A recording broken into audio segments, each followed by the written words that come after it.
guys, magluluto tayo ng aming paboritong pagkain na sweating manok. Gusto lamang tayo ng bawang sibuyas, saka ilagay ang fresh na manok.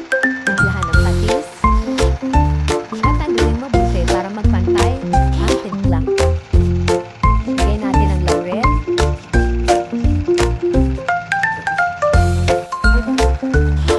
aswete, at lagyan ng tubig. Depende sa dami. Kami gusto namin yung masabaw, kaya gusto ko ng maraming tubig. Lagyan na rin ako ng suka.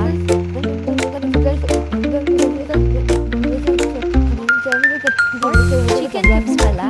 Siling pangsigang. Lagay rin ako ng granules, asin, at konting asukal. Haluin natin mabuti para magpantay-pantay ang panlasa. Pagluto na, presto, pwede na natin ihain ang masarap na sweating manok. Sarap to sa mainit na kanin. Hanggang sa muli mga kaibigan.